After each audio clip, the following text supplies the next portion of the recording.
নাস্তিক সম্পর্কে, নাস্তিক কাদেরকে বলে? আমাদের মুসলমানদের ভিতরে রয়েছে। আমাদের কি মুসলমানদের ভিতরে রয়েছে নাস্তিক।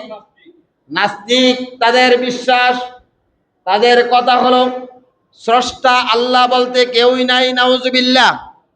আল্লাহ বলতে কেউ নাই। কোরআন একটা মিথ্যা গ্রন্থ। মৃত্যুর পর পুনরুত্থান কিছুই নেই। মৃত্যুর পর আবার যে আল্লাহ তাআলা উঠাবে এটা বলতে কিছুই নাই।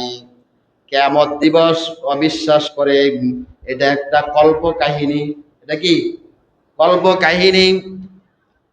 ইসলামকে নিয়ে, নবীকে নিয়ে, রসুলকে নিয়ে, কোরআনকে নিয়ে কটূক্তি করে তারা হলো কি নাস্তিক। তারা কি না, তারা হলো বড় নাস্তিক।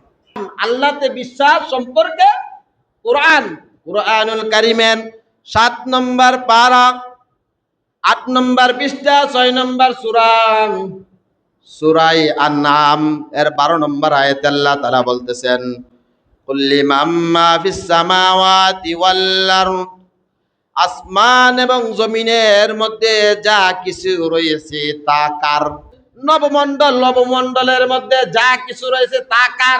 তুমি যে নাস্তিক, বিশ্বাস করো না আমা আল্লাহর স্রষ্টা এক, তিনি পরিচালনা করে। আমি বলতেছি কুল্লিল্লাহ, আপনি বলেন আল্লাহরই।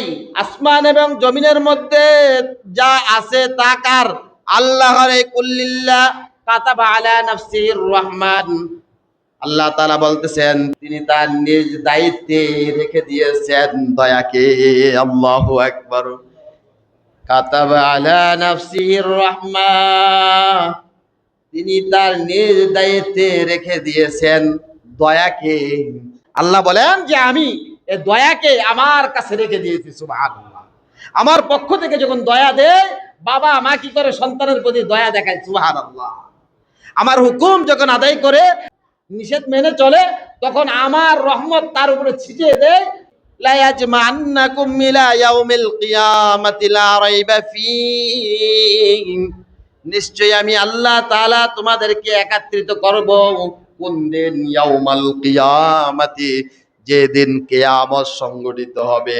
লা রাইবা ফীহি, হে দুনিয়ার মানুষ, তোমাদের বিশ্বাস হক বা না হক, কিন্তু এর মধ্যে কোনো সন্দেহ নেই, তোমাদেরকে কিয়ামতের ময়দানে আমি আল্লাহ তাআলা একত্রিত করব এবং পুঙ্খানুপুঙ্খানুভাবে তোমাদের হিসাবকে আমি বুঝিয়ে দেব।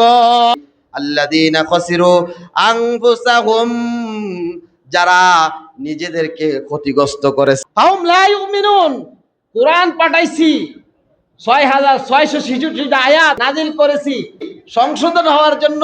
জানি কিছু এরকম গার্তারা আছে, ফাহুম লা ইউমিনুন, তারা সংশোধন হবে না।